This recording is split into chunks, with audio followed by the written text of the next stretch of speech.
우리의 마음의 중심이 늘 하나님을 높이시고 하나님의 은혜와 복을 받는 귀한 삶이 되시기를 축복합니다. 오늘 시편 127편은 솔로몬의 시편으로 알려져 있습니다. 지혜시예요, 지혜시. 오늘 말씀을 통해서 어떤 인생이 복된 인생인지 나누도록 하겠습니다. 첫 번째로 하나님을 경외할 때 삶의 의미가 생긴다는 거예요. 예전에 공동 화장실이 있었습니다. 어떤 사람이 이 공동 화장실을 사용하는 불편함을 참지 못해서 열심히 돈을 벌었어요.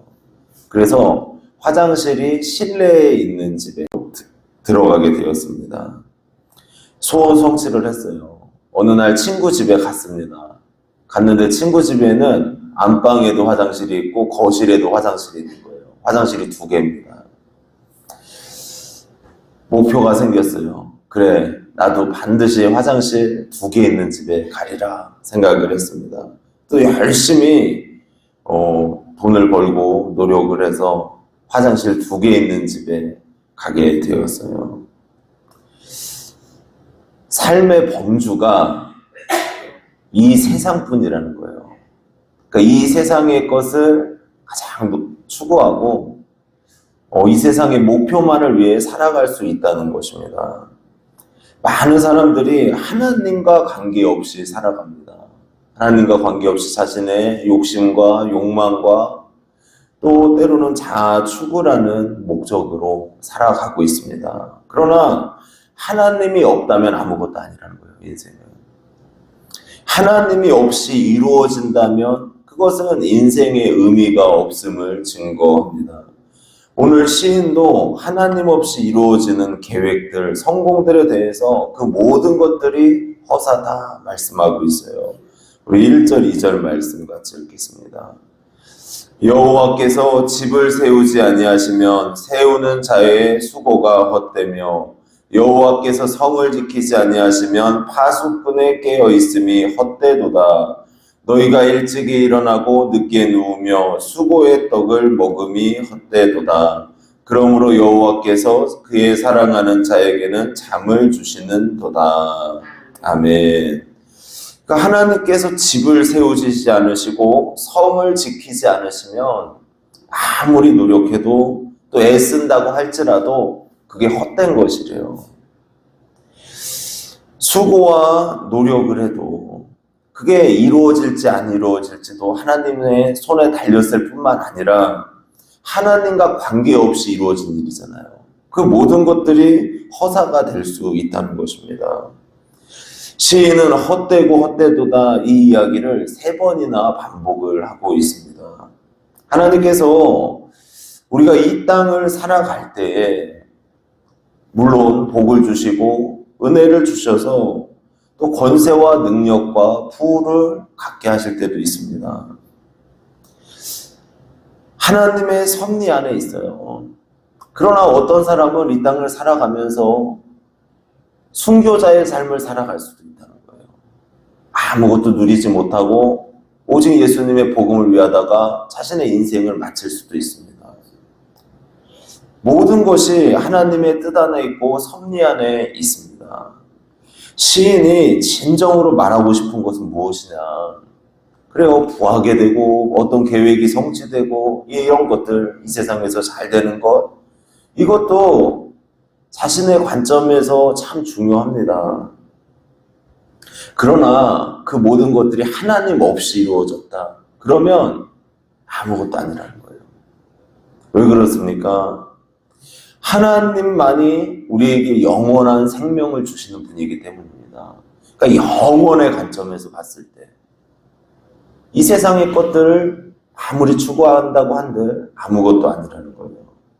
만약에 우리가 사는 세상이 영원하다면 하나님 없는 삶도 괜찮겠죠. 그렇죠? 우리가 죽지 않고 계속 살아요. 그러면 의미가 있죠. 그러나 이 세상은 영원하지 않은 걸 우리가 다 압니다. 나이가 먹을수록 시간이 빨리 간다 그러잖아요. 왜 그렇게 시간이 빨라 가요? 일주일이 그냥 아주 빠르게 지나가잖아요. 근데 나이가 빠르다는 건 무엇입니까? 죽음을 나타냅니다. 물론 사고와 사건으로 인해서 더 빨리 세상을 떠나는 사람들도 있지만, 나이는 우리의 생명의 연한이 있음을 의미합니다. 이 땅에서 추구하는 것들은 영원한 것들이 아니라는 거예요. 이 땅을 살아갈 동안만 누리는 것들입니다. 이 고고학자들이 이집트 사막에서 발굴을 하던 중에 고대 석상 하나가 나오게 되었습니다. 근데 산산이 다 조각이 나 있더래요. 조각을 맞추고 자네들을 다 맞추다 보니까 얼굴 절반과 몸의 절반만 있어요. 그리고 다리 부분은 조금 살아 있었는데 그 받침대에 이렇게 기록이 되어 있었습니다. 나 람세스 2세는 모든 왕 중에 가장 위대한 왕이다. 아무리 자신의 위대함을 자랑한다 해도 나의 업적을 보면 고개를 숙일 것이다. 온 인류여 나를 영원토록 기억하라. 그랬어요. 그러니까 위대한 왕이었어요. 진짜 큰일을 하고, 그럼에도 불구하고 뭡니까? 몇백 년을 버티지 못했고 그 업적을 가리기 위해 세운 석상도 다 깨지고 부서지고 말았다는 거예요.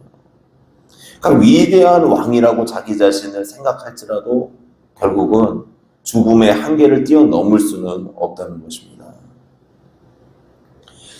그러하기에 우리에게 중요한 것은 바로 영혼을 주시는 하나님이에요. 하나님을 경외하고 하나님을 사랑하고 의지하는 삶을 살아가는 것, 이것이 우리 가운데 가장 중요한 일입니다. 영혼을 주신 하나님께서 우리에게 영원한 생명을 주실 줄로 믿습니다. 또한 영원한 하나님의 나라에 우리를 들이시고 하나님의 복과 은혜로 우리를 이끌어 가실 줄로 믿습니다. 이 믿음으로 승리하시기를 주님의 이름으로 축복합니다. 그리고 두 번째로, 하나님께 맡길 때 참된 평안이 온다는 거죠. 사업을 하거나 어떤 장사를 하거나 프로젝트를 실행을 할 때 사람들은 불안합니다. 왜냐하면 그 일이 꼭 성공한다는 보장이 없어요. 우리가 이 땅을 살아가면서 얼마나 많은 문제들을 만납니까? 또 생각하지 않은 문제들도 여기저기서 터지잖아요. 이런 복잡한 문제들 가운데 많은 여러 가지 상황을 만나는 이 가운데서 우리가 어떻게 평안을 누릴 수 있습니까? 그래서 하나님 앞에 맡길 때 평안이 이루어지는 줄로 믿습니다.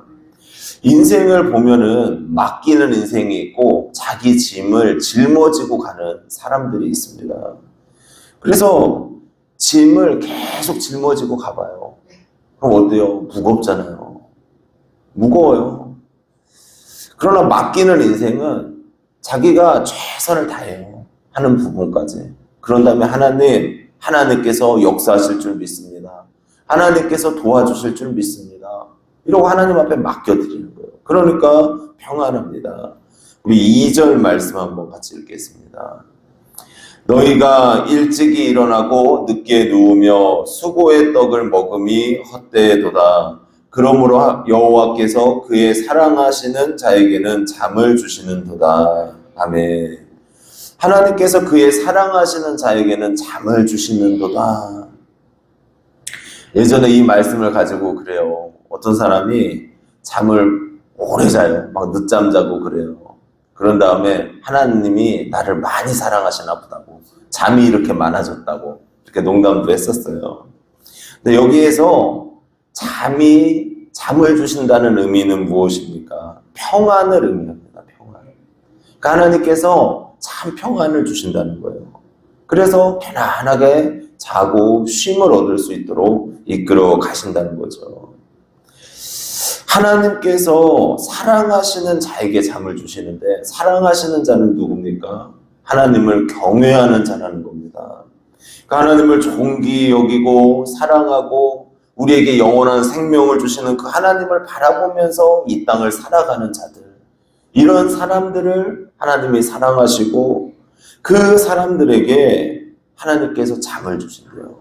그러니까 이런 사람은 어때요? 하나님을 경외하니까 자신의 삶에 최선을 다해 살아갑니다. 그리고 그 결과는 누구한테 맡기는 거예요? 하나님 앞에 기도하는 거예요. 하나님, 제가 할 수 있는 일은 여기까지입니다. 하나님이 도우시고 붙들어 주옵소서. 하나님께서 은혜 베풀어 주옵소서. 그거 다 맡겨버려요, 결과는. 그러니까 마음이 편안하죠. 이 땅에 살면서 염려되는 일, 걱정되는 일이 참 많이 있습니다. 그런데 그 모든 걱정들을 어떻게 해야 돼요? 짊어지고 살아야 됩니까? 아니에요. 하나님 앞에 맡기라는 거예요. 하나님 도와주소서, 붙드소서. 마태복음 11장 28절에서 30절에 수고하고 무거운 짐진 자들아 다 내게로 오라. 내가 너희를 쉬게 하리라. 나는 마음이 온유하고 겸손하니 나의 멍에를 메고 내게 배우라. 그리하면 너희 마음이 쉼을 얻으리니 이는 내 멍에는 쉽고 내 짐은 가벼움이라 하시니라. 수고하고 무거운 짐을 지고 걸어간대요, 인생이. 그러나 하나님 앞에 그 모든 것, 주님 앞에 모든 것 맡기고 살아갈 때 평안과 안식이 넘치게 되는 줄로 믿습니다. 이러한 귀한 삶이 되시기를 축복합니다. 그리고 마지막으로 하나님의 보호하심을 구해야 된다는 거예요. 정태기 박사님이라는 분이 계십니다. 한 지역의 집회를 갔다가 성도님의 집에 방문을 하게 됐어요. 남편이 사냥을 좋아하는 분이었는데 갔더니 별별 고기가 다 나오더래요. 사슴고기, 토끼고기, 뭐 이런 고기들이 나오더래요. 거기에 한쪽에 호랑이 고기가 있더랍니다. 그래서 이 호랑이는 그 당시에는 이제 호랑이 잡는 게 됐었나 보죠. 근데 이 호랑이는 잡을 때 무섭지 않았냐고 물어봤어요. 그 남편도 무서웠던 거예요. 야생에서 호랑이를 만났으니까. 아무리 총을 가지고 있어도 호랑이 앞에서는 좀 떨리더래요. 그래서 조용히 지나가길 바랬는데 강아지 2마리가, 사냥개 2마리가 막 가더니 호랑이 앞에서 짖더래요. 호랑이도 당황한 거예요. 아니 이게 뭐지? 보통 호랑이가 가면 짐승들이 어떻게 합니까? 동물들이 다 도망가야 되잖아요. 근데 얘네가 막 짖는 거예요, 와가지고. 그 틈에 호랑이가 얘네를 쳐다보고 있는 그 순간에 총을 쐈대요. 그래가지고 호랑이를 잡아가지고 와서 이제 대접을 할 수 있었다고 이야기를 하더라고요. 근데 그 사냥개들의 입장에서 보면은 그런 거죠. 큰 멧돼지들을 만나고 큰 동물들을 만났을 때도 자신들이 가서 이렇게 몰고 짖으면 주인이 탕 한번 쏘면은 어떻게 돼요? 다 죽었단 말이에요.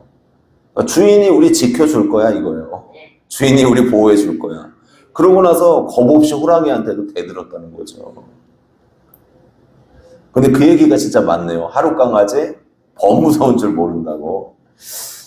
그래요. 인생을 살아가면서 우리에게 담대함을 주고 강력하게 살아가게 하는 이유는 무엇인가? 그것은 하나님의 보호하심입니다. 그래서 하나님을 신실하게 믿는 성도들, 하나님을 찾는 이들을 하나님께서 지켜주시고 보호해 주십니다. 우리 3절에서 5절 말씀 같이 읽겠습니다. 보라, 자식들은 여호와의 기업이요 태의 열매는 그의 상급이로다. 젊은 자의 자식은 장사의 수중의 화살 같으니 이것이 그의 화살통에 가득한 자는 복되도다. 그들이 성문에서 그들의 원수와談판할 때 수치를 당하지 아니하리로다. 아멘. 이 자식들이 여호와의 기업이다 말씀을 하고 있습니다. 이 자식들이라는 원어는 아들들을 의미하거든요. 그러니까 그들은 장수의 화살 같고 노년에 이제 원수들이랑談판을 할 때 그 자녀들이 앞장서서 같이 싸워준다는 거예요. 그래서 수치를 당하지 않게 한다고 말씀을 합니다. 근데 이게 이 말씀이 아들들이 딸보다 더 은혜의 선물이라는 것입니까? 그건 아니에요. 요즘에 딸들이 얼마나 잘합니까? 그렇죠? 또 자녀가 있고 없고의 문제도 아닙니다. 지금 이 말씀이 의미하는 것은 무엇이냐? 각 가정마다 하나님의 뜻이 있고 섭리가 있으신 거예요. 하나님의 뜻 가운데 가정들이 이루어지는 겁니다. 이 말씀이 나타내는 것은 가정사까지도 하나님이 섭리하시고 보호하시고 지켜주시는 하나님이시라는 거예요. 그 당시엔 아들들이 보호막이 되는 것은 맞았습니다. 하지만 더 중요한 것은 각 가정을 하나님이 섭리하시고 지켜주시고 보호해 주신다는 거예요. 그러니까 하나님의 보호하심을 나타내는 것입니다. 그 어느 누가 지켜주는 것보다 하나님이 지켜주는 것. 세상에 많은 사람들은 자신의 신을 의지하고 능력을 의지하고 돈과 권세를 의지하고 명예를 의지하지만 하나님을 경외하는 자는 하나님만 바라본단 말이에요. 그러니까 하나님께서 가정도 지켜주시고 그의 삶도 지켜주시고 보호해 주신다는 것이죠. 그러니까 하나님의 보호를 받고 사랑을 받으면 마음이 강해지고 담대해지는 줄로 믿습니다. 성도는 항상 이 하나님의 보호하심을 구해야 됩니다. 하루를 살아가면서도 하나님께서 나의 삶에 평안 주시고 하나님의 은혜 주시고 지켜주옵소서. 자녀들을 위해 기도할 때에도 하나님께서 보호해 주시고 하나님께서 친히 다스려 주옵소서. 이렇게 기도드려야 돼요. 그럼 하나님께서 역사하시고 은혜를 베풀어 주십니다. 그래서 하나님의 보호가 가장 강력하다 이 말씀을 하고 있습니다. 오늘 하루도 하나님의 보호하심을 믿고 또 하나님 앞에 맡겨드림으로 승리한 하루가 되시기를 주님의 이름으로 축복합니다. 그래서 오늘 세 가지로 말씀을 드렸어요. 하나님을 경외할 때 진정한 삶의 의미가 생긴다는 거죠. 하나님을 경외한다는 것은 영원하신 하나님을 바라보는 거예요. 이 땅에서의 삶은 어때요? 유한하단 말이에요. 그러나 우리가 갈 곳은 어떻습니까? 영원하잖아요. 우리는 영원한 나라를 바라보는 존재입니다. 그래서 영원한 나라를 사모하시고 하나님을 경외하는 중심으로 살아가므로 이 땅에서 하나님을 기쁘시게 하는 복된 삶이 되시기를 축복합니다. 두 번째로 하나님께 맡길 때 평안함이 임한다는 거예요. 그러니까 참된 평안, 사랑하시는 자에게는 잠을 주신다 말씀하셨잖아요. 그러니까 이건 평안이에요, 평안. 하나님 앞에 맡기는 인생, 하나님 경외하고 맡기는 인생을 하나님께서 평안 주시고 은혜 주시는 줄로 믿습니다. 그리고 하나님의 보호하심이 있다는 거예요. 경외하는 자들에게. 또 우리는 하나님의 보호하심을 구해야 됩니다. 그래서 우리의 삶 속에 하나님의 놀라운 보호와 인도하심이 있을 줄로 믿습니다. 기도드리겠습니다.